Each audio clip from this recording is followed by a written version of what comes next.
ಪತ್ರಿಕೋದ್ಯಮ ಅನ್ನುವಂಥ ಈ ಮಹಾನ್ ತಲೆಕೆಟ್ಟ, ಕ್ಷಮಿಸಬೇಕು ಮಿತ್ರರು, ಮಹಾನ್ ತಲೆಕೆಟ್ಟವರಷ್ಟೇ ಇರುವಂತಹ ಒಂದು ಸಮುದ್ರಕ್ಕೆ ಬಂದು ಬಿದ್ದೆ. ನನಗೆ ತುಂಬಾ ಹೆಮ್ಮೆ ಅನಿಸಿದ್ದು ಅಂತಂದ್ರೆ,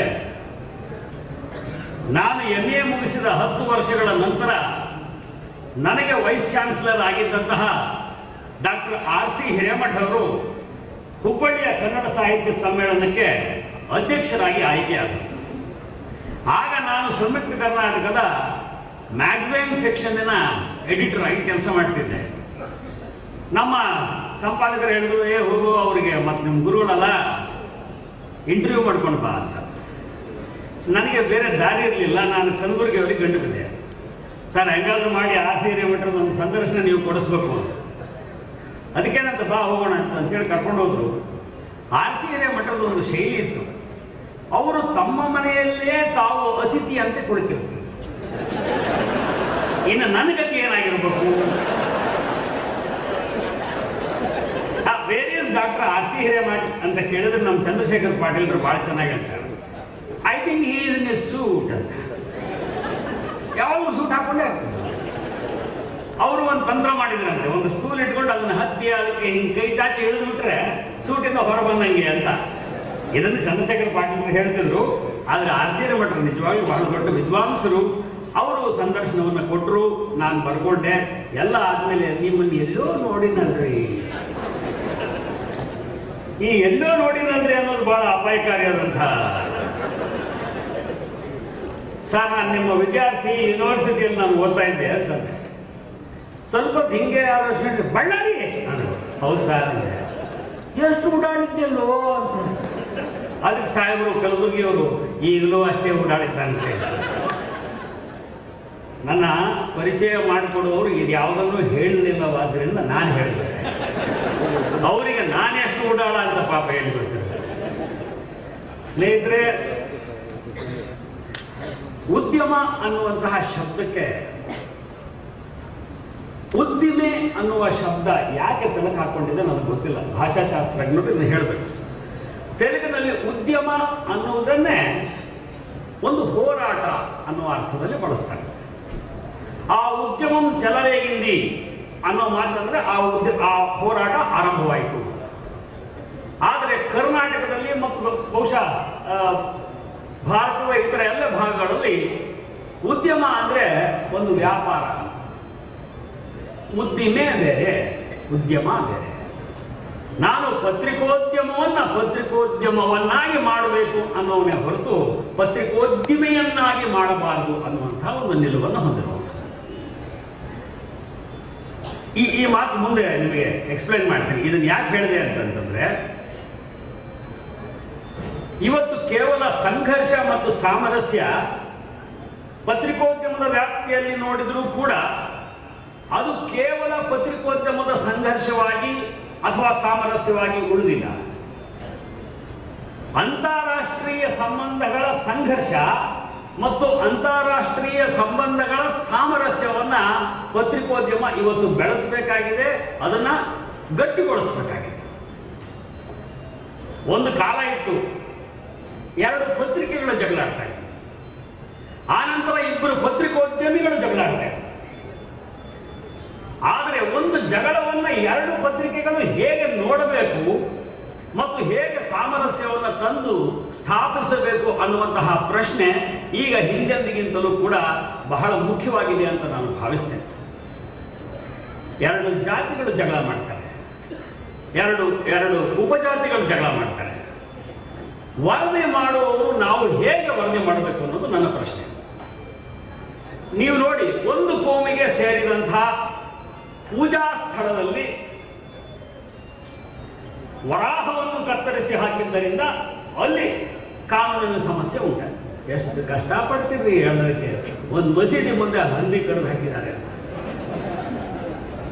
ಯಾಕೆ ಈ ಭಯ? ಯಾಕೆ ಭಯ ಅಂದ್ರೆ, ನಮ್ಮಲ್ಲಿ ನಾವು ಒಪ್ಪಿಕೊಂಡಿರುವಂತಹ ಮೌಲ್ಯಗಳು ನೇರವಾಗಿಲ್ಲ ಮತ್ತು ನೆಟ್ಟಗಿಲ್ಲ ಅನ್ನೋದು ನಾವು ಅರ್ಥ ಮಾಡ್ತೀವಿ. ನಮ್ಮ ಪತ್ರಕರ್ತರು ನನ್ನನ್ನು ಸೇರಿಸಿಕೊಂಡು ನಾವು ಒಂದು ಚಿಕ್ಕ ಕೂಪದಲ್ಲಿ ಬದುಕ್ತಾ ಇರ್ತೀವಿ. ಪತ್ರಿಕೋದ್ಯಮದಲ್ಲಿ ಒಂದು ಮಾತಿದೆ, you are remembered by your last byline. ಕಟ್ಟ ಕಡೆಯ ಬಾರಿಗೆ ನಿನ್ನ ಹೆಸರು ಬಂತಲ್ಲ, ರವಿ ಬೆಳಗೆರೆ, ಲೇಖನ ರವಿ ಬೆಳಗೆರೆ ಅಥವಾ ಸಂಪಾದಕ ರವಿ ಬೆಳಗೆರೆ, ಅದು ನಿನ್ನ ಸಾವು. ಇನ್ನೊಂದ್ಸಲ ಬರಲಿಲ್ಲ ಅಂದ್ರೆ ನಾಳೆ ಮರ್ತೋಗ್ತಾರೆ. ಅಷ್ಟು ದೊಡ್ಡ ಪತ್ರಿಕೋದ್ಯಮಿ ಕಾದ್ವಿ ಶಾಮಣ್ಣವ್ರು ಯಾಕಾದ್ರೂ ನೆನೆಸಿದಾರೆ ಸ್ವಾಮಿ? ವಾರ್ತೆಗಳು ಕೇಳುತ್ತೀರಿ ಅಂತ ಪಾಪ ನಾಗಭೂಷಣ ಅವ್ರು ಯಾರು ನಮ್ಮ ಹೆಣ್ಮಗಳ ಭಾಷೆ ಓದ್ತಿದ್ರು, ಅವ್ರು ಯಾರು ನೆನಪಿದ್ದಾರೆ? ಇವತ್ತು ಈ ಟಿವಿಯಲ್ಲಿ TV9 ನಲ್ಲಿ ಬರುವಂತಹ ಸುಂದರಿಯರೇ ನಮಗೆ ನೆನಪಿರ್ತಾರೆ. ಪತ್ರಿಕೋದ್ಯಮ ಅನ್ನೋದು ಒಂದು ನಿತ್ಯ ಪ್ರವಹಿಸುವಂತಹ ಪ್ರವಾಹ. ಈ ಪ್ರವಾಹದಲ್ಲಿ ನಾವು ಸಿದ್ಧತೆ ಇಲ್ಲದೆ, ಓದಿಕೊಳ್ಳದೆ, ಮನನ ಮಾಡದೆ, ಅನುಭವ ಪಡೆಯದೆ, ತಿಳ್ಕೊಳ್ಳದೆ ಬರ್ತೀವಲ್ಲ, ನಮ್ಮಷ್ಟು ಮೂರ್ಖರು ಈ ಜಗತ್ತಿನಲ್ಲಿ ಯಾರೂ ಇಲ್ಲ ಅಂತ ನಾನು ಭಾವಿಸ್ತೇನೆ. ಈಗ ಹನುಮಂತಯ್ಯನವರು ಪದ್ಯ ಓದಿದ ಎಷ್ಟು ಸುಂದರವಾದ ಪದ್ಯ. ಒಬ್ಬ ಕರ್ಣನ ಕಳವಳವನ್ನು ಅವರು ಅತ್ಯಂತ ಸುಂದರವಾಗಿ ತಮ್ಮ ಪದ್ಯದ ಸಾಲುಗಳಲ್ಲಿ ಹಿಡಿದಿಟ್ರು. ಅದಕ್ಕೆ ಅವರಿಗೆ ಒಂದು ಅಧ್ಯಯನ ಬೇಕಾಯಿತು, ಚಿಂತನೆ ಬೇಕಾಯಿತು, ಮುಖ್ಯವಾಗಿ ಕವಿ ಮನಸ್ಸು ಬೇಕಾಯಿತು. ಆದರೆ ನಾನು ನೋಡುವ ಕರ್ಣ ಅವನು ಬೇರೆಯದೇ ಕರ್ಣ. ನಾನು ಪ್ರತಿ ಕೊಳಗೇರಿಯಲ್ಲಿ, ಪ್ರತಿ ವೇಶ್ಯಾವಾಟಿಕೆಯಲ್ಲಿ, ಪ್ರತಿ ಪ್ರಪಂಚದ ಪ್ರತಿಯೊಂದು ಹೆಣ್ಣಿನ ಮಡಿಲಲ್ಲಿ ಒಬ್ಬೊಬ್ಬ ಕರ್ಣನನ್ನು ನಾನು ನೋಡದೇ ಇದ್ರೆ ನಾನು ಪತ್ರಕರ್ತ ಆಗುವುದಿಲ್ಲ. ನನ್ನ ಅರಿವು ಬೇರೆ ಇರಬೇಕಾಗ್ತದೆ. ನಾನು ಕೇವಲ ಮನಸ್ಸಿನಲ್ಲಿ ಕಲ್ಪಿಸಿಕೊಂಡು ಬರೆಯುವಂಥವನಲ್ಲ, ನಾನು ಸತ್ಯವನ್ನು ಹುಡುಕೊಂಡು ಹೋಗಬೇಕಾಗ್ತದೆ. ಹುಡುಕೊಂಡು ನಾವು ಎಲ್ಲಿ ಹೋಗ್ತೀವಿ, ನಮ್ಮ ದೈನಂದಿನ ಜೀವನದಲ್ಲಿ ನಾವು ಎಲ್ಲೆಲ್ಲಿ ಹೋಗ್ತೀವಿ ಅನ್ನೋದನ್ನ ನೀವು ತಿಳ್ಕೋಬೇಕು. ಬೆಳಿಗ್ಗೆ ಎದ್ದು ಯಾರ ಮನೆಯಲ್ಲಿ ತಿಂಡಿ ಚೆನ್ನಾಗಿ ಮಾಡುತ್ತಾರೆ ಎನ್ನುವಂತಹದನ್ನು ತಿಳ್ಕೊಂಡು ಆ ಮಂತ್ರಿಯ ಮನೆಗೆ ಮೊದಲು ಹೋಗುತ್ತೆ. ಆಳ್ವರಿಗೆ ಬಹುಶಃ ಗೊತ್ತಿಲ್ಲ ಅಂತ ಕಾಣ್ತದೆ, ನಾನು ಅನೇಕ ಸಲ ಜೀವರಾಜ ಆಳ್ವರ ಮನೆಗೆ ಹೋಗ್ತಾ ಇದ್ದಿದ್ದು ತಿಂಡಿಗೋಸ್ಕರವೇ. Narasimhaswamy, he was one of the best organisers. ಒಂದು 24 ತರ ವೆರೈಟಿಯ ತಿಂಡಿಗಳನ್ನು ಮಾಡಿಸಿ, ರವಿ ಅದನ್ನು ತಿನ್ನು, ರವಿ ಅದನ್ನು ತಿನ್ನು. ಎಷ್ಟು ಪ್ರೀತಿಯಿಂದ ತಿನ್ನಿಸ್ತೀರಿ ನೀವು ದಕ್ಷಿಣ ಕನ್ನಡದವರು ಅಂತಂದ್ರೆ ನಿಮ್ಮಲ್ಲಿ ಕೆಲವರು ಸೈಜನ್ನು ನೋಡಿದ್ರೆ ಗೊತ್ತಾಗಿದೆ. ಹಾಗೆ ಬೆಳಗಿನ ತಿಂಡಿಯನ್ನ ಜೀವರಾಜ ಆಳ್ವರ ಮನೆಯಲ್ಲಿ ಮುಗಿಸಿ ಮಧ್ಯಾಹ್ನ ಪ್ರೆಸ್ ಕ್ಲಬ್ನಲ್ಲಿ ಸ್ವಲ್ಪ ಹೊತ್ತು ಕೂತಿರ್ತೀವಿ, ಸುದ್ದಿಯನ್ನು ಬರೆಯೋದಿಲ್ಲ. ನಾನು ಪ್ರೆಸ್ ಕ್ಲಬ್ನ ಅಧ್ಯಕ್ಷರ, ನಾನು ಸ್ವಲ್ಪ ಹೀಗೆ ತಮಾಷೆ ಮಾತಾಡ್ತೀನಿ, ಬಹಳ ಸೀರಿಯಸ್ ತಗೋಬೇಡಿ. ನಾನು ಪ್ರೆಸ್ ಕ್ಲಬ್ನ ಅಧ್ಯಕ್ಷರಾದಂತಹ ಪೊನ್ನಪ್ಪ ಅವರನ್ನು ಒಂದ್ಸಲ ಕರೆಸಿ ಹೇಳಿದೆ, ಈ ಟೇಬಲಿನ ಮೂಲೆಗೆ ಒಂದು ಮಳೆ ಹೊಡೆಸೋದು ಒಳ್ಳೇದು. ಅವನು ಹೇಳಿದ, ಕಲ್ಲಿನ ಟೇಬಲ್ ಮೇಲೆ ಇದಕ್ಕೆ ಮಳೆ ಹೊಡೆಸೋದು ಹೆಂಗೆ? ಇಲ್ಲ, ಹೇಗಾದ್ರೂ ಮಾಡೋದು ಫಿಕ್ಸ್ ಮಾಡಿಸು. ಯಾಕೆ? ಚಪಾತಿ ಹಾಕಿ ಹರಿಯಕ್ಕೆ. ಆ ಪ್ರೆಸ್ ಕ್ಲಬ್ನಲ್ಲಿ ಮಾಡೋ ಚಪಾತಿಯನ್ನು ತಿನ್ನೋದುಂಟೆ ಸ್ವಾಮಿ. ಹಾಗೆ ಸ್ವಲ್ಪ ಹೊತ್ತಿದ್ದು ಮಧ್ಯಾಹ್ನದ ಹೊತ್ತಿಗೆ ಈಶ್ವರಪ್ಪನವ್ರ ಮನೆಗೆ ಹೋದ್ರೆ, ಆಹಾ, ಶಿವಮೊಗ್ಗದಿಂದಾನೇ ತರಿಸ್ತಾರೆ ಕಾಣಿಸ್ತದೆ. ಕುರಿಗಳನ್ನ ಚೆನ್ನಾಗಿ ಕೂಡಿಸಿರ್ತಾರೆ, ಒಳ್ಳೆ ಊಟ ಆಗ್ತದೆ. ರಾತ್ರಿಯ ಊಟವನ್ನ ಸಾಯಂಕಾಲವೇ ಹೋಗಿ ಮೆಲ್ಲುವಂತಹ ಸೌಭಾಗ್ಯವನ್ನ JH ಪಟೇಲ್ರ ಮನೆಯಲ್ಲಿ ಮಾತ್ರ ಮಾಡ್ತಕ್ಕದ್ದು. ಹೋಗೋದಾದ್ರೆ ಸಾಯಂಕಾಲ ಹೋಗ್ಬೇಕು, ರಾತ್ರಿ ಹೋಗ್ಬಿಟ್ರೆ ಪಟೇಲ್ರು ಯಾರು, ಶಾನ್ಭೋಗ್ರು ಯಾರು. ಮತ್ತು ಅಪ್ಪಿ ತಪ್ಪಿ ಬೆಳಿಗ್ಗೆ ದೇವೇಗೌಡರ ಮನೆಗೆ ತಿಂಡಿಗೆ ಹೋದ್ರಿ, ಅವತ್ತಿಗೆ ನಿಮ್ಮ ಜೀವನ ಬರಬಾರದು. ಸರಿಯಾಗಿ ಅವರ ತಲೆಯ ಗಾತ್ರದ ಒಂದು ರಾಗಿ ಮುದ್ದೆಯನ್ನು ಕಲ್ಲಿಗೆ ಎದುರಿಗೆ ಇಟ್ಟರೆ ಅದನ್ನು ಹಾಕಿದ ತಲೆ ಒಡೆಯೋದು ಅಷ್ಟು ಗಟ್ಟಿಯಾಗಿ ಮಾಡಿರ್ತಾರೆ. ಅವರು ಅದಿಷ್ಟನ್ನ ಕಿವುಚಿ ಹಿಂಡಿ ಮಾಡ್ಕೊಂಡು ತಿಂತಾರೆ. ತಿಂದ ಮೇಲೆ ಒಂದು ಅರ್ಪಾವು ಮಾತ್ರೆ ಹಾಕೋತಾರೆ ಕೈಗೆ, ನೋಡಿ ಎಲ್ಲ ದೇಶಕ್ಕೋಸ್ಕರ ಅಂತ ಹೇಳಿ. ಯಾವಾಗ ನಮ್ಮ ವರದಿಗಾರಿಕೆಯನ್ನ, ನಮ್ಮ ತಿರುಗಾಟವನ್ನ ನಾವು ಇಲ್ಲಿಗೆ ಸೀಮಿತಗೊಳಿಸ್ತೇವೋ ಆಗ ನಮ್ಮ ವರದಿಗಳು ಕೂಡ ಕೆಲಸಕ್ಕೆ ಬಾರದಂತಹ ವರದಿಗಳಾಗ್ತವೆ. ಒಬ್ಬ ವರದಿಗಾರ ಕಾಲಿಗೆ ಚಕ್ರ ಕಟ್ಟಿಕೊಂಡು ದೇಶ ಸುತ್ತಿದೆ. ಇಲ್ಲಿ ಪತ್ರಿಕೋದ್ಯಮದ ವಿದ್ಯಾರ್ಥಿನಿಯರಿದ್ರೆ ಅವರಿಗೋಸ್ಕರ ಈ ಮಾತನ್ನು ಹೇಳ್ತೇನೆ. ಮೊದಲನೆಯದಾಗಿ ಒಂದು ಇಮೇಲ್ ID ಓಪನ್ ಮಾಡಿ, ನಿಮ್ಮ ಕೈಲಿರೋ ಮೊಬೈಲ್ ಫೋನನ್ನ ಗಟಾರಕ್ಕೆ ಬಿಸಾಕಿ. ಅಂತಾರಾಷ್ಟ್ರೀಯ ವಿದ್ಯಮಾನಗಳಿಂದ ಹಿಡಿದು ಇವತ್ತು ಮಂಗಳೂರಿನಲ್ಲಿ ಏನ್ ನಡೀತು ಅನ್ನೋದನ್ನು ತಿಳ್ಕೊಳ್ಳುವಂತಹ ಪ್ರಯತ್ನವನ್ನು ನೀವು ಮಾಡದೇ ಇದ್ರೆ ನೀವು ಕೆಟ್ರಿ. ನಾವು ಕೆಲವರು ಗೆಳೆಯರಿದ್ದೇವೆ, ನಾನು, ಪ್ರಕಾಶ್ ರೈ, ಅವಿನಾಶ್, ಮಾಳವಿಕಾ ಮುಂತಾದ ಮಿತ್ರರು, ನಮ್ಮಲ್ಲಿ ಮೇಜರ್ ಸಮಸ್ಯೆ ಅಂದ್ರೆ ನಾವು ಯಾರು ಸರಿಯಾಗಿ ನಿದ್ದೆ ಮಾಡೋದು. ಪ್ರಕಾಶ್ ರೈ ನಿದ್ದೆ ಮಾಡೋದಿಲ್ಲ, ನಾನು ನಿದ್ದೆ ಮಾಡೋದಿಲ್ಲ. ಯಾಕೆ ಅಂತಂದ್ರೆ ನಾನು ನಿದ್ದೆ ಮಾಡಿದಾಗ ನೀವು ಜಾಸ್ತಿ ಓದ್ಕೊಂಡ್ಬಿಟ್ರೆ ನನಗಿಂತ ಆ ತರಹದ ಒಂದು ದಾಹ ಒಬ್ಬ ಪತ್ರಿಕೋದ್ಯಮಿಯಲ್ಲಿ ಇದ್ರೆ ಅವನು ಸಂಘರ್ಷಗಳನ್ನು, ಸಾಮರಸ್ಯವನ್ನು ಅರ್ಥ ಮಾಡಿಕೊಂಡು ಬರೀಬಲ್ಲ ಅನ್ನೋ ಮಾತನ್ನು ನಾನು ಹೇಳ್ತೀನಿ. ಸ್ನೇಹಿತರೆ, 5 ವರ್ಷಗಳ ಕಾಲ ಮುಖ್ಯಮಂತ್ರಿ ಆಗಿದ್ದಾಗ ಎಸ್.ಎಂ. ಕೃಷ್ಣ ಅವರ ಜೊತೆಗೆ ನಾನು ಪ್ರತಿ ವಾರದ ಜಗಳ. ನನ್ನ ಸ್ನೇಹಿತ ಒಬ್ಬರು, ನಾವು ತಮಾಷೆ ಮಾಡೋದು, ನಾವು ಸ್ವಲ್ಪ ಪೂರ್ವಾಶ್ರಮದಲ್ಲಿ ಸಾಯಂಕಾಲ ಆದ್ಮೇಲೆ ಎಂತ ಒಳ್ಳೆ ಹಾಸ್ಯ ಪ್ರಜ್ಞೆ ಇದ್ರಿ ನಿಮ್ಗೆ. ಮೂಡುವನು ರವಿ ಮೂಡುವನು ಕತ್ತಲಾದೊಡನೆ ಜಗಳಾಡುವನು ಅಂತ. ಆ ಪೂರ್ವಾಶ್ರಮದ ವಿಚಾರದಲ್ಲಿ ಜಗಳಗಳು ಜಾಸ್ತಿ ಆಗ್ತದೆ.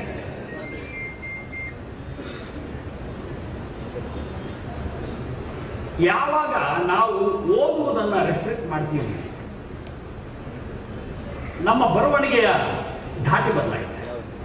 ಎಸ್.ಎಂ. ಕೃಷ್ಣ ಅವ್ರ ಜೊತೆಗೆ 5 ವರ್ಷ ಜಗಳ ಮಾಡ್ತಾರೆ.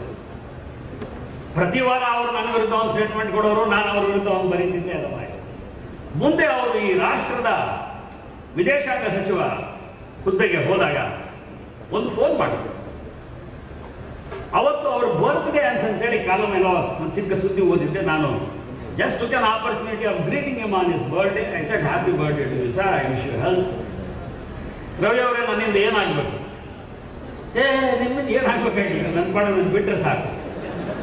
ಇಲ್ಲ ನನ್ನಿಂದ ಏನಾಗ್ಬೇಕು ಹೇಳಿ, ಏನಾದರೂ ಹೇಳಿ, ನಾನೀಗ ಒಂದು ಸ್ಥಾನದಲ್ಲಿ ಇದ್ದೇನೆ. ನನಗೆ ಅವ್ರ ಹತ್ರ ಮಾತಾಡಿದ ಒಂದು ಮಾತು ಬಹಳ ಚೆನ್ನಾಗಿ ನೆನಪಿದೆ. ನಾನು ಹೇಳಿದೆ, ಬಹಳ ದೊಡ್ಡ ಹುದ್ದೆಯಲ್ಲಿದ್ದೀರಿ, ನಿಮ್ಮ ವರ್ತನೆ ಒಂದು ತೂಕಬದ್ಧವಾದ ವರ್ತನೆ ಕಾಣಿಸ್ತಾ ಇದೆ ನನಗೆ ಅಂದಾಗ, ರವಿ, ಇದು ನನ್ನ ಹೆಗ್ಗಳಿಕೆ ಅಲ್ಲ, 60 ವರ್ಷದ ಇತಿಹಾಸವಿರುವಂತಹ ಭಾರತ ನನ್ನ ಹಿಂದೆ ಇದೆ. ಅದು ಕೊಟ್ಟ ಕುರ್ಚಿಯ ಮೇಲೆ ನಾನು ಕೂತಿದ್ದೇನಾದ್ರಿಂದ ನಾನು ದೊಡ್ಡ ಮನುಷ್ಯನಾಗಿ ಕಾಣಿಸ್ತಾ ಇದ್ದೀನಿ ಅಂತ ನನಗೆ ಬಹಳ ಖುಷಿ ಆಯಿತು. ಹಾಗಾದ್ರೆ ಕೃಷ್ಣ ಅವರೇ, ಒಂದು ಕೆಲಸ ಮಾಡಿ, ನಿಮಗೆ ಸಾಧ್ಯವಾದರೆ ನನಗೆ ಪಾಕಿಸ್ತಾನಕ್ಕೆ ಒಂದು ಪಾಸ್ಪೋರ್ಟ್, ವೀಸಾ ತೆಕ್ಕೊಡಿ ಅಂತ. ಅಷ್ಟೇನ, ಅದ್ಯಾವ ದೊಡ್ಡ ಕೆಲಸ ಬಿಡಿ ಅಂತ ಫೋನ್ ಇಟ್ಟು. ನಿಮಗೆ ಗೊತ್ತಿರ್ಲಿಕ್ಕಿಲ್ಲ, ಇಲ್ಲಿಂದ ಪಾಕಿಸ್ತಾನಕ್ಕೆ ಹೋಗ್ಲಿಕ್ಕೆ ಎಷ್ಟು ಕಷ್ಟ ಅಂತಂದ್ರೆ ನೀವು ಹೋಗಕ್ಕೆ ಸಾಧ್ಯವೇ ಇಲ್ಲ. ನಿಮಗೆ ವೀಸಾ ಹ್ಯಾಕ್ ಕೊಡ್ತಾರೆ ಅಂತ ಗೊತ್ತಿದೆಯಾ? ಎಲ್ಲಿಗೆ ಹೋಗ್ಬೇಕು? Only to that particular city. Islamabad ಹೋಗ್ಬೇಕು ಅಂತಂದ್ರೆ ಡೆಲ್ಲಿ ಮತ್ತು ಇಸ್ಲಾಮಾಬಾದ್ ಮಾತ್ರ. ಕಾಬೂಲ್ಗೆ ಹೋಗ್ಬೇಕು ಅಂತಂದ್ರೆ ಕಾಬೂಲ್ ಮಾತ್ರ. ಈ ತರಹ ವೀಸಾ ಪದ್ಧತಿಗಳು ನಾವು ಹಂಗೆ ಮಾಡ್ಕೊಂಡಿದ್ದೀವಿ. ಅವರಿಂದ ಅಲ್ಲಿಂದ ಬಂದ್ರೆ ಇಲ್ಲಿ ಬೆಂಗಳೂರಿಗೆ ಮಾತ್ರ ಬರಬೇಕು, ಮಂಗಳೂರಿಗೆ ಮಾತ್ರ ಬರಬೇಕು. ಸ್ನೇಹಿತರೆ, 2 ದಿವಸಗಳಲ್ಲಿ ನನಗೆ ಎಸ್.ಎಂ. ಕೃಷ್ಣ ಅವರ ಆಫೀಸಿನಿಂದ ಇನ್ಫಾರ್ಮೇಶನ್ ಬಂತು, ನೀವು ಕೃಷ್ಣ ಅವರ ಜೊತೆಗೆ ಇಂಥ ತಾರೀಕಿನಂದು ಪಾಕಿಸ್ತಾನಕ್ಕೆ ಪ್ರವಾಸಕ್ಕೆ ತೆರಳಿದ್ದೀರಿ ಅಂತ. ನನ್ನ ಸೌಭಾಗ್ಯ ಅದೊಂದು ಭಾವಿಸಿದೆ. ಹೋದೆ. ನೋಡಿ, ನನ್ನ ಗ್ರಹಿಕೆ ಹೇಗೆ ಬೇರೆ ಬೇರೆ ಆಗುತ್ತೆ ಅನ್ನೋದಕ್ಕೆ. ಪಾಕಿಸ್ತಾನದಲ್ಲಿ 4 ದಿವಸ ಇದ್ದೆ ನಾನು. ಅದಕ್ಕೆ ಮುಂಚೆ ಒಂದು 4-5 ದಿವಸ ಇದ್ದೆ, ಒಟ್ಟು ಬೇರೆ ಭಾಗದಲ್ಲಿದೆ. 4 ದಿವಸದಲ್ಲಿ ಇಸ್ಲಾಮಾಬಾದ್ನಂಥ ಒಂದು ಕ್ಯಾಪಿಟಲ್ ಸಿಟಿಯಲ್ಲಿ ನಾನು ನೋಡಿದ್ದು ಹೆಚ್ಚಂದ್ರೆ 8 ಜನ ಮಧ್ಯವಯಸ್ಕ ಹೆಣ್ಣು ಮಕ್ಕಳು ಬುರ್ಖಾ, ಅಟ್ ದಿ ಮೋಸ್ಟ್ 8 ಜನ. ಉಳಿದವರೆಲ್ಲ ಜೀನ್ಸು ಟಾಪು ಹಾಕೊಂಡು ಮೋಟರ್ ಸೈಕಲ್, ಸ್ಕೂಟ್ರು, ಕಾರು ಓಡಿಸ್ಕೊಂಡು ಆರಾಮಾಗಿ ಬದುಕಿದ್ದಾರೆ. ಯಾವ ನಾಡು ತನ್ನನ್ನು ತಾನು ಇಸ್ಲಾಮಿಕ್ ರಾಷ್ಟ್ರ ಅಂತ ಹೇಳಿಕೊಳ್ಳುತ್ತೋ ಅಲ್ಲಿ ಹಾಕದಂತಹ ನಿರ್ಬಂಧವನ್ನ ಇಲ್ಲಿ ನಾವು ಈ ಹೆಣ್ಣು ಮಕ್ಕಳ ಮೇಲೆ ಯಾಕೆ ಹಾಕಬೇಕು ಅನ್ನೋದು ನನ್ನ ಪ್ರಶ್ನೆ.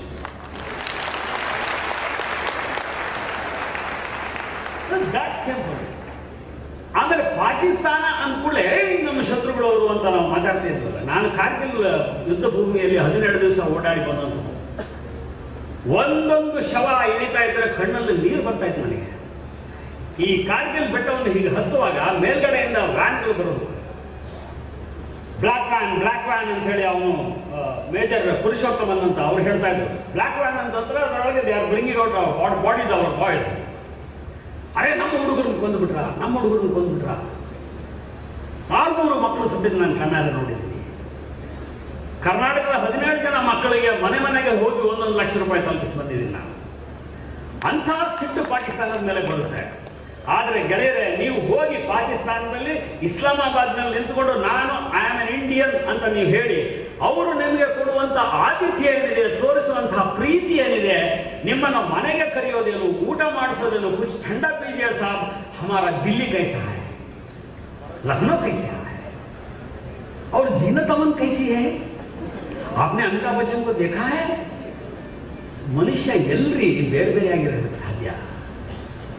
ನಿಶ್ಚಲವಾಗಿ ಒಬ್ಬ ಪಾಕಿಸ್ತಾನಿ ನನಗೆ ಹೇಳಿದಂತಹ ಮಾತು ಅಂತಂದ್ರೆ, ನಮ್ಮ ದೌರ್ಭಾಗ್ಯ, ನಮ್ಗೆ ತಿನ್ನಕ್ಕೆ ಅನ್ನ ಇಲ್ಲ, ಈ ನ್ಯೂಕ್ಲಿಯರ್ ಬಾಂಬ್ ಕಟ್ಕೊಂಡು ಏನ್ ಮಾಡ್ತಾರೆ? ये जो सरहद पे बैठा है उसको रेशन चाहिए, और वहां आपके सरहद पे जो बैठा है उसको रेशन चाहिए, इसीलिए जंग चालू है. It's a very very simple understanding of life. ಪಾಕಿಸ್ತಾನದ ಹೆಣ್ಣು ಮಕ್ಕಳ ಆತ್ಮಚರಿತ್ರೆಗಳನ್ನು ಓದಿ.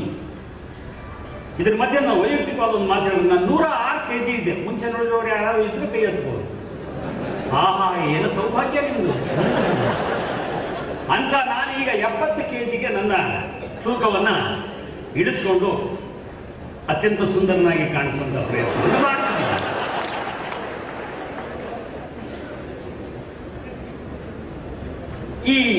ಇದಕ್ಕೆ ಕಾರಣ ಒಂದು ಆಪರೇಷನ್ ಆದ ಒಂದು ವರ್ಷ ನಾನು ದೇವೇಗೌಡರನ್ನು ಬಿಟ್ಟು ಇನ್ನೇನು ತಿನ್ನಲಿಲ್ಲ. ರಾಗಿ ಮುದ್ದೆಯನ್ನು ಮಾತ್ರ ತಿಂತೀನಿ. ಮತ್ತು ಡಾಕ್ಟರ್ ಬಹಳ ಸ್ಟ್ರಿಕ್ಟ್ ಆಗಿ ಹೇಳ್ಬಿಟ್ಟು ದ್ರವಾಹಾರವನ್ನು ಸ್ವೀಕರಿಸುವ ಹಾಗೆ.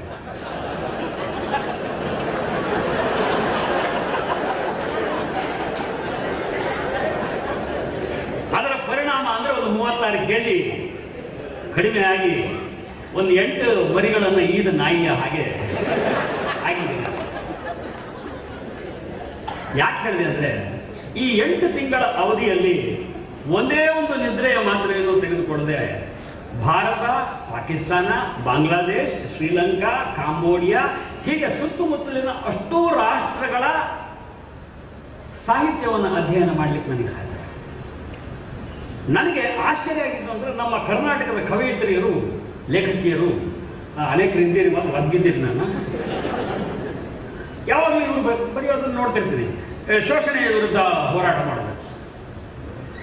ಏನು ಒಬ್ರು ಸಂಬಳ ನೋಡಿದ್ರೆ ಕನಿಷ್ಠ ಪಕ್ಷ 60,000, ಗಂಡನಿಗೆ 1,00,000, ಮತ್ತು ಅವನೇ ಅಡುಗೆ ಮಾಡ್ತಾನೆ, ಡ್ರೈವಿಂಗು ಅವನೇ ಮಾಡ್ತಾನೆ, ಅಂಡ್ ನೋ ಚಿಲ್ಡ್ರನ್ ರೈಟ್ ನಾವು, ಓಕೆ ಅನ್ನುವಂಥ ಒಂದು ನಿರ್ಣಯ ಇರುತ್ತೆ.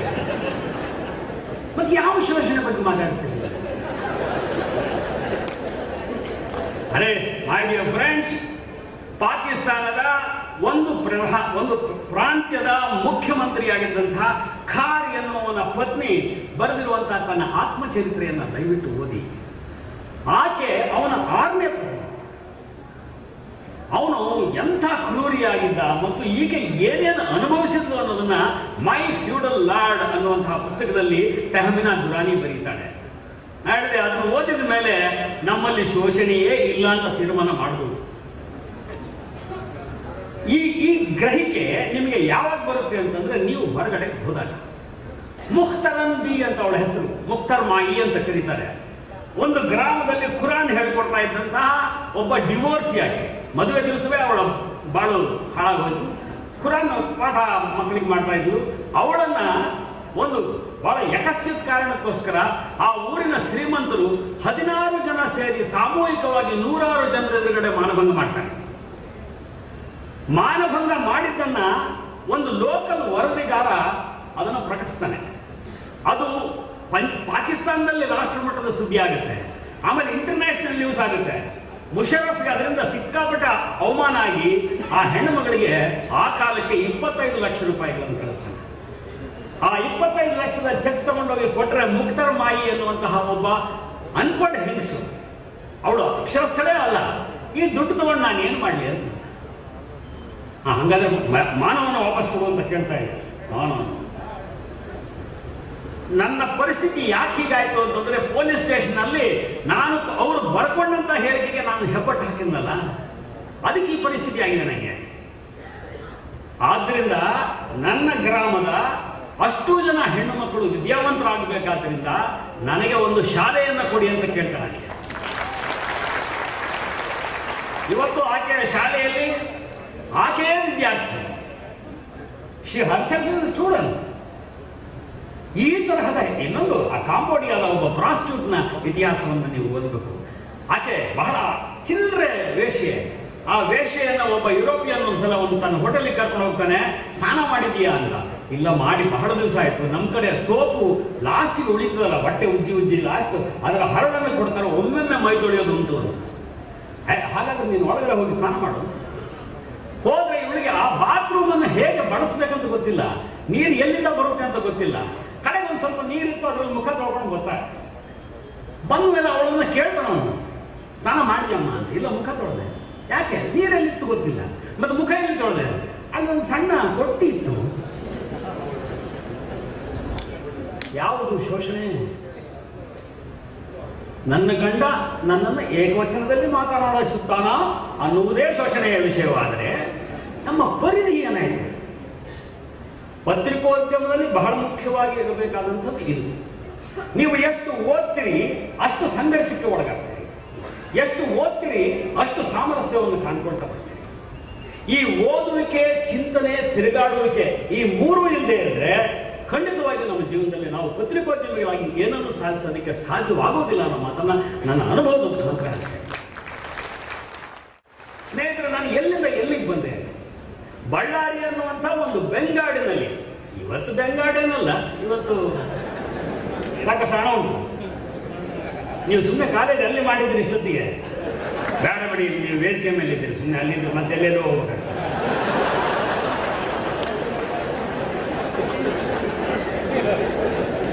ನಾನು ಈ ಇಡೀ ಸಭಾಂಗಣದಲ್ಲಿ ಅತ್ಯಂತ ಶ್ರೀಮಂತರು ಅಂತ ಭಾವಿಸಿರೋದು ಇಬ್ಬರನ್ನ, ಒಂದು ಆಳ್ವರನ್ನ ಬಿಟ್ಟರೆ ನನ್ನನ್ನ. ಯಾಕೆ ಅಂತ ಹೇಳ್ತೇನೆ, ನಿಮ್ಮಲ್ಲಿ 14-15 ಮಕ್ಕಳಿದ್ದಾರಲ್ಲ, ಇಂಟು 2 30,000 ಓಟು. ನನ್ನ ಶಾಲೆಯಲ್ಲಿ 6,450 ಮಕ್ಕಳಿದ್ದಾರೆ. ಇಂಟು 2 ಒಬ್ಬ ದೇವೇಗೌಡರನ್ನು ಸೋಲಿಸ್ಲಿಕ್ಕೆ ಅಷ್ಟು ಸಾಕು. ನಾನು ನಡೆದು ಬಂದ ದಾರಿಯನ್ನು ಇವತ್ತು ನಾನು ತಿರುಗಿ ನೋಡಿದಾಗ ನನಗೆ ಅನಿಸುತ್ತೆ, ನಾನು ಯಾವ ದೊಡ್ಡ ಆದರ್ಶ ಇಟ್ಕೊಂಡು ಪತ್ರಿಕೋದ್ಯಮಕ್ಕೆ ಬಂದವನಲ್ಲ. ಹೊಟ್ಟೆಪಾಡಿಗೋಸ್ಕರ ಬಂದೆ, ನನ್ನ ಚಟಕ್ಕೆ ಬಂದೆ.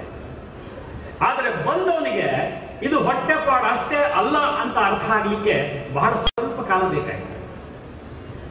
ಆ ಹೊಟ್ಟೆಪಾಡು ಹೇಗಾದರೂ ನಡೆದು ಹೋಗುತ್ತೆ, ಒಂದಷ್ಟು ವರ್ಷ ಒದ್ದಾಡಿದ್ರೂ ಪರವಾಗಿಲ್ಲ. ಆದರೆ ನನ್ನ ಗ್ರಹಿಕೆ, ನನ್ನ ಜ್ಞಾನ ನನಗಿಂತ ಹೆಚ್ಚಾಗಿ ಅವನು ತಿಳ್ಕೊಂಡು ಬಿಟ್ಟಿದಾನಲ್ಲ ಅನ್ನುವಂತಹ ಒಂದು ಚಡಪಡಿಕೆ, ಅದು ನನ್ನನ್ನು ತೊಂದರೆಗೆ ಈಡು ಮಾಡುತ್ತೆ, ಸಂಘರ್ಷಕ್ಕೆ ಈಡು ಮಾಡುತ್ತೆ. ನಾನು 2 ಜಾತಿಗಳ ಕಲಹವನ್ನಾಗಿ ನೋಡೋದಕ್ಕೆ ನನ್ನ ಕೈಲಿ ಆಗೋದಿಲ್ಲ. ನಾನು ಇತಿಹಾಸದ ವಿದ್ಯಾರ್ಥಿ ಆದ್ದರಿಂದ ಜಾತಿಗಳ ಕಲಹವನ್ನ in the whole gambit of it ನೋಡೋಕೆ ಸಾಧ್ಯ ಆಗುತ್ತೆ. ಯಾವತ್ತೂ ನಾವು ನೋಡಬೇಕಾಗಿರೋದು ಹಾಗೆ. ಭಾರತ ಪಾಕಿಸ್ತಾನ ಯುದ್ಧವನ್ನ, ಕಾರ್ಗಿಲ್ ಯುದ್ಧವನ್ನ ಕೇವಲ ಕಾರ್ಗಿಲ್ ಯುದ್ಧವನ್ನಾಗಿ ನೋಡಬೇಡಿ. ಅದರ ಹಿಂದೆ 60 ವರ್ಷಗಳ ಕಥೆ ಇದೆ. ಅದು ಕೇವಲ ಮುಷರಫ್ ಮಾಡಿದ ತಂತ್ರ ಅಲ್ಲ, ಅದು ಅವನ ಸರ್ವೈವಲ್ ಪ್ರಶ್ನೆ. ನಿಮಗೆ ಈ ವಿಷಯದ ಇದರಲ್ಲಿ ಒಂದು ಮಾತು ಹೇಳಬೇಕು. ನಾನು ಪಾಕಿಸ್ತಾನದ ಅವತ್ತಿನ minister for information and publicity, ನನ್ನದೇ ವಯಸ್ಸಿನ ಮನುಷ್ಯ, I don't remember his name. ಅವರು ನಮಗೊಂದು ಪಾರ್ಟಿ ಕೊಡ್ತಾರೆ, ಮರ್ಗಲಾ ಹಿಲ್ಸ್ ಅಂತ ಹೇಳಿ ಅನ್ನೊಂದು ಬೆಟ್ಟದ ಮೇಲೆ ನಮ್ಗೆ ಪಾರ್ಟಿ ಕೊಟ್ಟರು. ಪಾಕಿಸ್ತಾನದಲ್ಲಿ ಇದಿಲ್ಲ, ಗೊತ್ತಲ್ಲ, ಲಿಕ್ಕರ್ ಇಸ್ ಪ್ರೈವೇಟ್, ಅದು ನೀವೇನು ಕುಡಿಬೋದು. ಸಾಕಷ್ಟು ಮದ್ಯ ಸರಬರಾಜು ಮಾಡಿದ್ರು. ನಾ ಕೇಳಿದೆ, ಅಣ್ಣ ಪಾಕಿಸ್ತಾನದಲ್ಲಿ ಲಿಕ್ಕರ್ ಇಲ್ಲ ಅಂತಾರಲ್ಲ, ಮತ್ತು ನೀವು ನಮಗೆ ಕೊಡ್ತಾ ಇದ್ದೀರಲ್ಲ. ನಮಗಿಲ್ಲ ಅಷ್ಟೇ, ನೀವು ಕುಡಿಬೋದು. ತಮಾಷೆ ಮಾಡ್ತಾರೆ. ಎಲ್ಲಿ ನೀವು ಯಾವುದನ್ನು ಮುಚ್ಚಾಕ್ತೀರಿ ಅದು ಬೆಳೆಯುತ್ತೆ, ಇದನ್ನು ತಿಳ್ಕೊಬೇಡಿ. ಅವ್ರ ಜೊತೆಗೆ ಮಾತಾಡ್ತಾ ಒಂದು ಪ್ರಶ್ನೆ ಕೇಳಿದೆ, ಪಾಕಿಸ್ತಾನದಲ್ಲಿ ಫ್ರೀಡಮ್ ಆಫ್ ಪ್ರೆಸ್ ಹೇಗಿದೆ? ಅವನು ಬಹಳ ಒಳ್ಳೆ ಮಾತನಾಡ. ಫ್ರೀಡಮ್ ಆಫ್ ಪ್ರೆಸ್ ಅನ್ನೋದು ಯಾರಿಗಾದ್ರೂ ಜಗತ್ತಿನಲ್ಲಿ ಗೊತ್ತಿದ್ರೆ ಅದು ಪಾಕಿಸ್ತಾನದ ಪತ್ರಕರ್ತರಿಗೆ ಮಾತ್ರ ಗೊತ್ತಿದೆ. Because we have fought for it. ನಮ್ಮಲ್ಲಿ ಇಲ್ಲ ಸಮಸ್ಯೆ. ನೋಡಿ, ನಾನು ಈಗಲೇ ನಿಂತ್ಕೊಂಡು ಒಬ್ಬ ಮಾಜಿ ಪ್ರಧಾನಿಯನ್ನ, ಒಬ್ಬ ದಿವಂಗತ ಮಾಜಿ ಮುಖ್ಯಮಂತ್ರಿಯನ್ನ, ಮುಂದಿನ ಈಗ ಆಗಲಿರುವ ಮುಖ್ಯಮಂತ್ರಿಯನ್ನ, ನಿಮ್ಮ ಜಿಲ್ಲೆಯ ಯಾರು ಬೇಕಾದ್ರೂ ಗೇಲಿ ಮಾಡ್ತೀನಿ. ನನಗೆ ಆ ಸ್ವಾತಂತ್ರ್ಯ ಇದೆ. ಏನನ್ನ ಬೇಕಾದ್ರೂ ಬರಿತೀನಿ, ಅಂದ್ರೆ ತಪ್ಪು ಬರಿತೀನಿ, ಅನ್ಯಾಯ ಬರಿತೀನಿ ಅಂತಲ್ಲ, ತಮಾಷೆ ಮಾಡುವಷ್ಟು ಸ್ವಾತಂತ್ರ್ಯ ಇದೆ. ಪಾಕಿಸ್ತಾನದಂತಹ ದೇಶದಲ್ಲಿ ಆ ಮಿಲಿಟರಿ ಆಡಳಿತವನ್ನು ಇಟ್ಕೊಂಡು ಆ ಸ್ಪಿರಿಟ್ ಆಫ್ ಇಂಡಿಪೆಂಡೆನ್ಸ್ ನ ಅವರು ರಕ್ಷಣೆ ಮಾಡ್ಕೊಂಡು ಬಂದ್ರಲ್ಲ, ಅದನ್ನು ಬಹಳ ಮೆಚ್ಚಿದೆ. ಬಹಳ ಮೆಚ್ತೀನಿ. ಒಂದು ಶತ್ರು ದೇಶವನ್ನು ಕೂಡ ನಾವು ಮೆಚ್ಚೋದು ಯಾವಾಗ ಸಾಧ್ಯ ಆಗ್ತದೆ ಅಂತಂದ್ರೆ ನಾವು ಅಲ್ಲಿಗೆ ಹೋದಾಗ, ಅವರ ಸಾಹಿತ್ಯವನ್ನು ಓದಿದಾಗ, ಅಲ್ಲಿನ ಕಾಮನ್ ಮ್ಯಾನ್ ಜೊತೆಗೆ ಇಂಟರಾಕ್ಷನ್ ಮಾಡಿದಾಗ. ಒಬ್ಬ ಜನಸಾಮಾನ್ಯರೊಂದಿಗೆ ನೀವು ಇಂಟರಾಕ್ಟ್ ಮಾಡಿದ್ರೆ ನಿಮಗೆ ನಿಜವಾಗಿಯೂ ಮನಸ್ಸೇನು ಅನ್ನೋದು ಅರ್ಥ ಆಗುತ್ತೆ. ಈಗ ನೋಡಿ, ಸಾಮರಸ್ಯವನ್ನು ಸಾಧಿಸುವವರು ಹೇಗೆ ಮಾತಾಡಬೇಕು ಅನ್ನೋದಕ್ಕೆ ನಾನು ನಿನ್ನೆ ಕಲಬುರ್ಗಿ ಸರ್ ಹೇಳ್ತಾ ಇದ್ದೆ.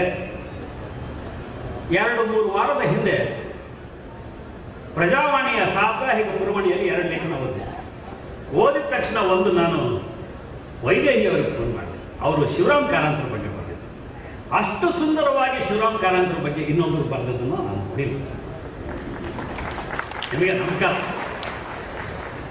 ಎರಡನೇದು ಅಂತಂದ್ರೆ, ಮರಾಠಿ ಲೇಖಕರಾದಂಥ ಫಡ್ಕೆ ಅವರು ಬೇಂದ್ರೆ ಅವರ ಬಗ್ಗೆ ಬರೆದಂಥ ಲೇಖನವನ್ನ ಕನ್ನಡಕ್ಕೆ ತರ್ಜುಮೆ ಮಾಡಿಸಿ ಪ್ರಜಾವಾಣಿಯಲ್ಲಿ ಹಾಕಿದ್ರು. ಅದರೊಳಗೆ ನನಗೆ ಬಹಳ ಹಿಡಿಸಿದ್ದು ಇದು ಅಂದರೆ, ಫಡ್ಕೆ ಕೇಳ್ತಾರೆ ಅವ್ರನ್ನ. Phadke is not writer, is not A point. ಅವರು ಪ್ರಾಜ್ಞರು, ವಿದ್ವಾಂಸರು. ಬೇಂದ್ರೆ ಅವ್ರನ್ನ ಅಣ್ಣ ಅಂತ ಕರೀತಾರೆ. ಅಣ್ಣ, ಈ ನಮ್ಮ ಮನೆ ಮುಂದೆ ಸ್ಮಶಾನ ನಮ್ಮ ಮನೆ ಹತ್ರ ಇದೆ, ನಮ್ಮ ಮನೆ ಮುಂದೆ ಶವಯಾತ್ರೆ ನಡೆದೇ ಇರ್ತದೆ. ಈ ಮುಸಲ್ಮಾನರು ಹೆಣ ಒಯ್ಯುವಾಗ ಮೌನವಾಗಿರ್ತಾರೆ, ಕ್ರೈಸ್ತರು ಶವವನ್ನು ತಗೊಂಡು ಹೋಗುವಾಗ ಬಹಳ ಶಿಸ್ತಿನಿಂದ ಇರ್ತಾರೆ. ನಮ್ಮವರು ಮಾತ್ರ ಏನು ಕೇಕೆ ಹಾಕ್ತಿರ್ತಾರೆ, ಕುಣಿತಿರ್ತಾರೆ, ಪಟಾಕಿ ಹೊಡಿತಿರ್ತಾರೆ, ಓಲಗ ಊದ್ತಿರ್ತಾರೆ. ಓಲಗ ಅಂತ ಸಾಮಾನ್ಯ ಅಲ್ಲ, ಕೆಲವು ಕಡೆ ಪಟಾಕಿ ಹೊಡಿತಾರೆ, ಹಾಸನದಲ್ಲಿ ಪಟಾಕಿ ಹೊಡಿತಾರೆ. ನಾನು ಕೇಳ್ತಾ ಇರ್ತೀನಿ, ಯಾವುದಾದ್ರೂ ಪಟಾಕಿ ಹಾಸನದ್ದು ಕೇಳಿಸುತ್ತೇನೋ ಅಂತ. ಏನೋ ಕೇಳಿಸೋ ಲಕ್ಷಣನೇ ಇಲ್ಲ.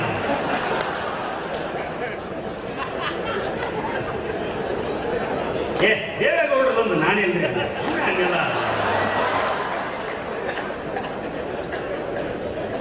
ಆಗ ಬೇಂದ್ರೆ ಒಂದು ಮಾತು ಹೇಳ್ತಾರೆ ನೋಡಿ, ಅಲ್ಲಿ ಯಾರಾದರೂ ಆಗಿದ್ರೆ, ನಮ್ಮ ಹಿಂದೂ ಧರ್ಮದಲ್ಲಿ ಹಿಂಗೆ ಹೇಳಿದೆ, ನಮ್ಮ ಕ್ರೈಸ್ತ ಧರ್ಮದಲ್ಲಿ ಹಿಂಗೆ ಹೇಳಿದೆ, ನಮ್ಮ ಇಸ್ಲಾಂನಲ್ಲಿ ಹೀಗೆ ಹೇಳಿದೆ.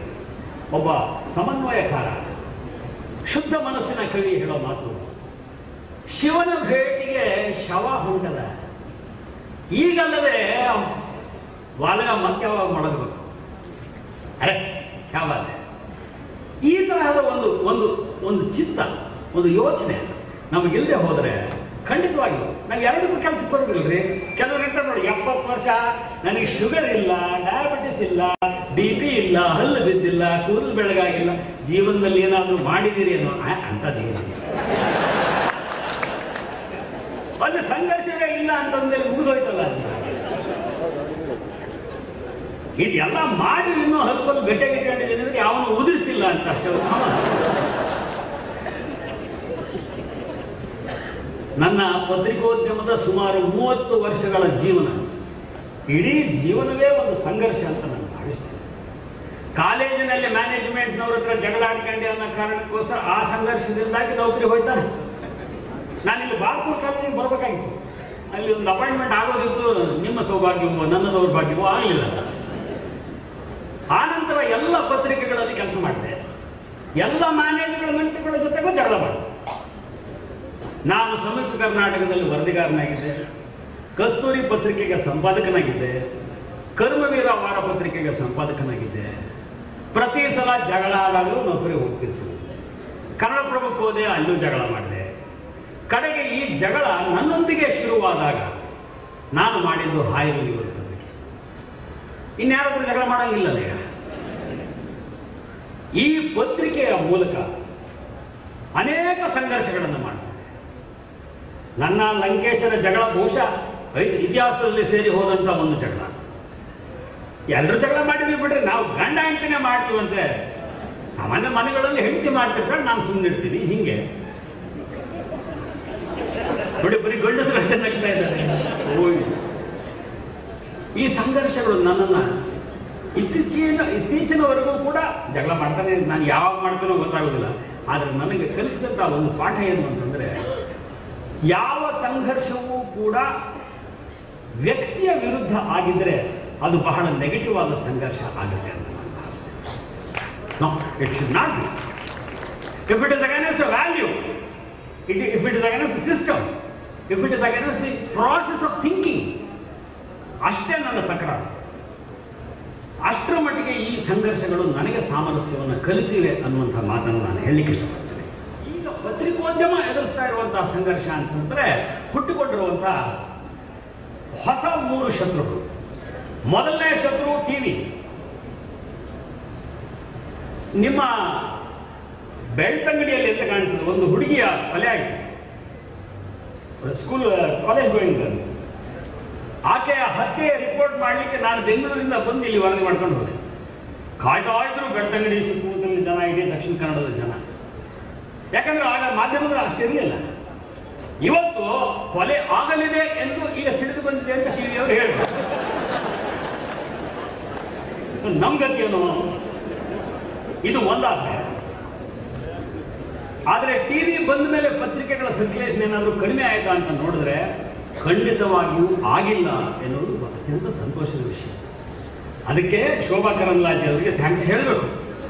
ಕರೆಂಟೇ ಇಲ್ಲದೆ ಟಿವಿ ತಗೊಂಡು ಏನ್ ಮಾಡ್ತಾರೆ.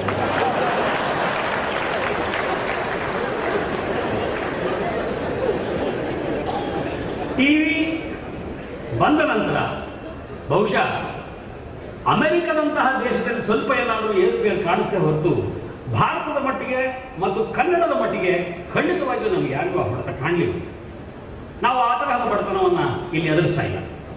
ಎರಡನೇದು, ಕೇವಲ ಒಂದು ಅಕೌಂಟ್ ಓಪನ್ ಮಾಡೋದು. ಅಕೌಂಟ್ ಅಂದ್ರೆ ಮತ್ತದಕ್ಕೆ ನಾವು ದುಡ್ಡು ಇಡಬೇಕಾಗಿಲ್ಲ, ಮತ್ತೊಂದಿಲ್ಲ. ಇಲ್ಲೆಲ್ಲ ಬೆಲ್ ಬಾರಿಸ್ತೀರಾ ನೀವು? ಅಲ್ಲ, ಲೈಟ್ ಹತ್ತಲ್ಲ, ಜಾಸ್ತಿ ಮಾತಾಡಿದ್ರೆ ಈ ದೀಪ ಹಚ್ತೀವಿ. ಬೆಳಗ್ಗೆ ಬರ್ಬರೋರಿಗೆ ಇದು ಕಾಣಿಸ್ಲಿಲ್ಲ.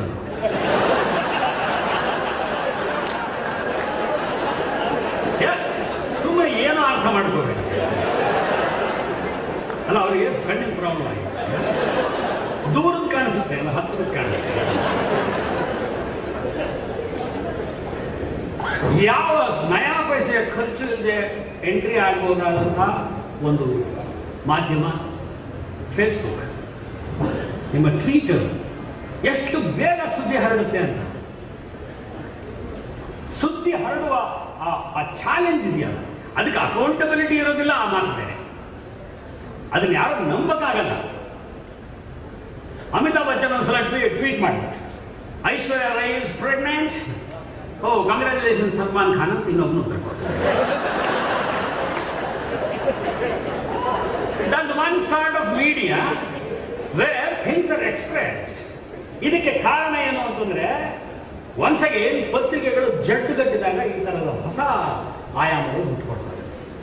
ಇಡೀ ಅರಬ್ ಸ್ಪ್ರಿಂಗ್ ಅಂತ ಏನಾಯ್ತು ಮೊನ್ನೆ, ಲಿಬಿಯಾದ ಕ್ರಾಂತಿ ಇರ್ಬೋದು ಮತ್ತು ಇತರೆ ದೇಶಗಳ ಮುಸ್ಲಿಂ ದೇಶಗಳ ಕ್ರಾಂತಿ ಇರ್ಬೋದು, ಅದಕ್ಕೆ ಬಹುಶಃ ಕಾರಣವಾದದ್ದು ಅಂದರೆ ಭಾಗಶಃ ಕಾರಣವಾದದ್ದು ಈ ಟ್ವಿಟರ್, ಫೇಸ್ಬುಕ್ ಮತ್ತು ಮೊಬೈಲ್ ಟೆಲಿಫೋನ್. ಇಲ್ಲಿ ಸಂಘರ್ಷ ಹೊಸ ಹಾದಿಯನ್ನು ಹುಡುಕ್ತಾ ಇದೆ, ಹೊಸ ದಾರಿಯನ್ನು ಹುಡುಕ್ತಾ ಇದೆ, ಹೊಸ ಚಾಲೆಂಜು ನಮ್ಮನ್ನ ಎದುರು ನೋಡ್ತಾ ಇದೆ.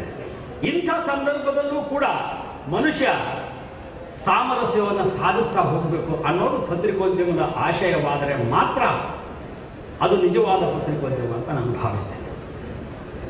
ಒಂದು ಪತ್ರಿಕೆಯನ್ನು ಹೇಗೆ ಓದಬೇಕು ಮತ್ತು ಹೇಗೆ ಓದಬಾರದು ಅನ್ನೋದರ ಬಗ್ಗೆ ತಿಳುವಳಿಕೆ ನಿಮಗಿರಬೇಕು.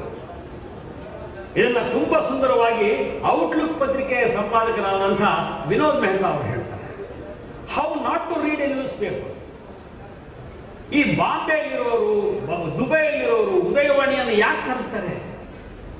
ಭಟ್ಟರ ಮನೆಯ ಹಿಂದೆ ಹಾವು, ಆ ಹಾವು ಅಮ್ಮ ಬಂದಳ ಶಿರೋವರಿಗೆ, ಮತ್ತದು ಗಂಡು ಹಾವ ಹೆಣ್ಣು ಹಾವ, ಬಂದಿದ್ದನ್ನ ನೋಡಿದವರು ಮೊದಲು ಹೆಂಗಸ್ರ ಗಂಡಸ್ರ, ಅದನ್ನು ಕೊಂದ್ರ ಇಲ್ವಾ, ಕೊಂದ ಮೇಲೆ ಬಾಯಲ್ಲಿ ಪೈಸೆ ಇಟ್ಟು ಸುಟ್ರ, they want all those details. ಅದು ಬಹಳ ರಮ್ಯ ಅನಿಸ್ತದೆ. ಎಲ್ಲೋ ದೂರದಲ್ಲಿದ್ದಾಗ ನಮ್ಮ ಊರಿನಲ್ಲಿ ಏನು ನಡೀತಾ ಇದೆ ಅನ್ನೋದು ತಿಳ್ಕೊಳ್ಳೋದು ಬಹಳ there are beautifully marketed. Udayavani ಯಾಕೆ ಬಹಳ ಯಶಸ್ವಿ ಪತ್ರಿಕೆ ಅಂತಂದ್ರೆ it knows the art of marketing things. ಮೊದಲು ಸಂಯುಕ್ತ ಕರ್ನಾಟಕದಲ್ಲಿ ಆ ಸಂಪ್ರದಾಯ ಇತ್ತು. ತೆಗ್ಗಿನ ಮಠದ 7ನೇ ತರಗತಿಯ ಶಾಲೆಯಲ್ಲಿ ಇವತ್ತು ಸರಸ್ವತಿ ಪೂಜೆ, 13 ಮಕ್ಕಳು ಇರ್ತಾರೆ, ಆ ಮೇಷ್ಟ್ರು, ಆದರೂ ಅದು ಸುದ್ದಿ ಆಗ್ಬೇಕು. ಅಲ್ಲಿ ಇನ್ನೊಂದು ಸಂಪ್ರದಾಯ ಏನಿತ್ತು ಅಂತಂದ್ರೆ, ಸತ್ತು ಕೂಡಲೇ ಬಂದ್ರು ಅವ್ರು ನಮಗೆ, ಅಜ್ಜ ಹೋಗಿದ್ದೀರಿ ಅಂತ, ಅಯ್ಯೋಯ್ಯೋ ಯಾವಾಗ ಅಂತ ನಾವು ನಮ್ಮ ಅದನ್ನೇ ಸತ್ತೇನೋ ಅನ್ನಂಗೆ, ಯಾವಾಗ ನಿನ್ನೆ ಕೂತಿದ್ರೆ ಹಿಂಗ ಗೋಣ್ ಚೆಲ್ಲಿ ಮಠ ಎಷ್ಟಾಗಿತ್ತು ವಯಸ್ಸು? 99 ರೀ. ಫೋಟೋ ಅದೇನು? ಇಲ್ಲಲ್ರಿ, ತೆಗಿಸಿಲ್ಲ. ನಿಮ್ದು ಅದೇನು? ನಂದದ್ರಿ. ಹೊಡ್ರಿ ಎಲ್ಲ ಒಂದೇ ನಮೂನಿ ಬರ್ತಾವ ಕರ್ರಗ. ಸಂಯುಕ್ತ ಕರ್ನಾಟಕದೊಳಗೆ ಯಾರ ಫೋಟೋ? ನಾಯಕರ ಫೋಟೋ ಬಂದ್ರೆ ಶಿವರಾಮ ಕಾರಂತ ಮಿಸಸ್ ಅಂತ ಕೇಳಿದ್ರು.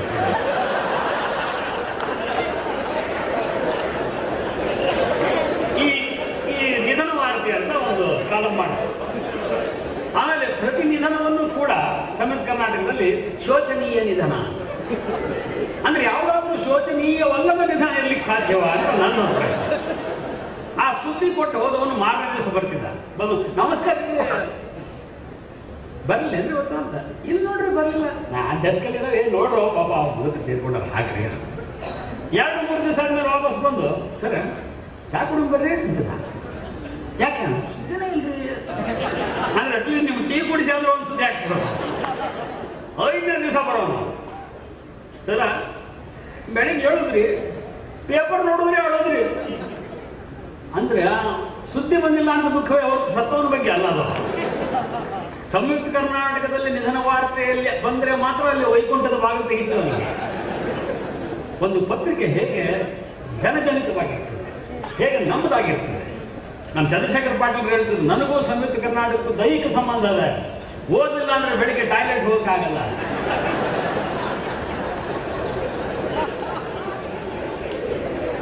ಇದೆಲ್ಲದರ ಮಧ್ಯೆ ಅನೇಕ ಪತ್ರಕರ್ತರು, ಈಗಂತೂ ಹೊಸದಾಗಿ ಬರ್ತಾ ಇದ್ದಂಥ ಪತ್ರಕರ್ತರನ್ನ ನೋಡಿದ್ರೆ ಬಹಳ ಆನಂದ ಆಗುತ್ತೆ. ಮೊದಲ ಪ್ರೆಸ್ ಕ್ಲಬ್ನಲ್ಲಿ ನಾವೇ ಯಂಕಾರಣ ಸೀನಾ ಅಂತ 4-5 ಜನ ಇರ್ತಿದ್ವಿ. ಈಗಂತೂ ಏನು ಹೊಸ ಹುಡುಗಿಯರು, ಹುಡುಗಿ ಒಂದ್ಸಲ ಬರಲು ಸುದ್ದಿ ಆನಂದ ಆಗೋಯ್ತು ನನಗೆ. ಏಷ್ಯನ್ ಏಜ್ ಅಂತ ದೊಡ್ಡ ಪ್ರತಿಷ್ಠಿತ ಪತ್ರಿಕೆಯಲ್ಲಿ ವರದಿಯಾಗಿದ್ದು, HD Revanna son of HD Deve Gowda a known Kuruba leader ಅಂತ ಬಂದಿದ್ರು. ಇದು ಗೊತ್ತಾಗಿದ್ರೆ ಕುರುಬರಿಗೆ ಎಷ್ಟು ಸಿಟ್ಟು ಬರಬೇಕು ಅಂದ್ರೆ ನಿಮ್ಗೆ ಫ್ಯಾಬ್ರಿಕ್ನ ತಿಳುವಳಿಕೆ ಇಲ್ಲ ಅಂತ ಆಯ್ತು. ಈ ಕಾರಣಗಳಿಗೋಸ್ಕರ ಬೇರೆ ತರಹದ ಸಂಘರ್ಷವನ್ನು ಪತ್ರಕರ್ತರು ಎದುರಿಸಬೇಕಾಗುತ್ತೆ. ಆಮೇಲೆ ಟಿವಿ ಬಂದ ಮೇಲಿಂದ ಆಗಿರೋ ಅನಾಹುತ, ನಮ್ಮ ಸಾರ್ವಜನಿಕ ವ್ಯಕ್ತಿಗಳು ಸಾರ್ವಜನಿಕ ವರ್ತನೆಯನ್ನು ಕಲಿಬೇಕಾಗುತ್ತೆ. ಸಿದ್ದರಾಮಯ್ಯನವರು ಕೂತ್ರೆ ಅವ್ರ ಕಾಲು ಅಲ್ಲಾಡ್ದಂಗೆ ಯಾರಾದರೂ ನೋಡ್ಕೊಂಡ್ರೆ ಅವ್ರಿಗೆ ಯಾವ ಪ್ರಶಸ್ತಿ ಬೇಕಾದ್ರೂ ನೀವು ಕೊಡ್ಬೋದು. ವಿಪರೀತ ಕಾಲಲ್ಲಿ ನಡೆಸ್ತಾ ಇರ್ತಾರೆ, ಅದೇನು ಲಡ ಕಾಲ ಸಾರ್ವಜನಿಕವಾಗಿ it's not A good thing. ಎರಡನೇದು, ಯಾರಿಗೆ ಶೇಕ್ ಹ್ಯಾಂಡ್ ಕೊಟ್ಟರು ನಾನು ರೆಡಿ, ರೇವಣ್ಣ ಕೊಟ್ಟರು ಮಾತ್ರ ದೇವರಾಣ ಆ ನಿಮಿಷ ತೆಗೆದಿರ್ತಾನೆ ಕೈ.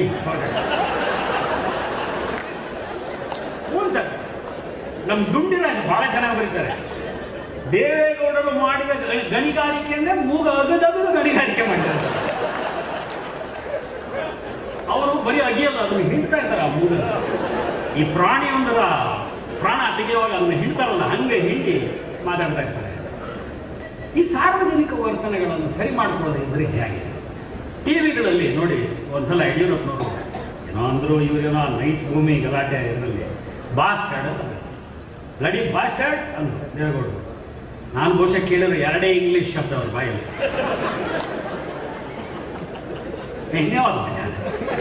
ಖುಷ್ವಂತ್ ಸಿಂಗ್ ಒಂದ್ಸಲ ಬಹಳ ಚೆನ್ನಾಗಿ ಹೇಳ್ತಾರೆ, ಅವಾಗ 10 ವರ್ಷದ ಹಿಂದೆ, 15 ವರ್ಷದ ಹಿಂದೆ, we have 2 great men as our leaders, one president who cannot walk, Shankararaya Sharma, ಅವ್ರಿಗೆ ಕೂತಲ್ಲಿ ಎಲ್ಲ ಆಗಬೇಕು, and the prime minister who cannot talk, ದೇವೇಗೌಡರು. ಅವ್ರು ಏನ್ ಮನಸ್ಸಿಗೆ ಬಂತ ಏನೋ ಒಂದ್ಸಲ ಬಾಸ್ಟರ್ಡ್ ಅಂತ ಬೈದ್ಬಿಟ್ರು. ಈ ಟಿವಿ ಅವ್ರು ಏನ್ರಿ ಇಡೀ ದಿವಸ ಅದನ್ನ ಹಾಕಿ ಹಾಕಿ ಹಾಕಿ ಯಡಿಯೂರಪ್ಪನವರಿಗೆ ಹೌದೇನೋ ಅಂತ ಅನ್ನಿಸ್ಬಿಡುವಂತ ಪ್ರಸಂಗ ತಂದ.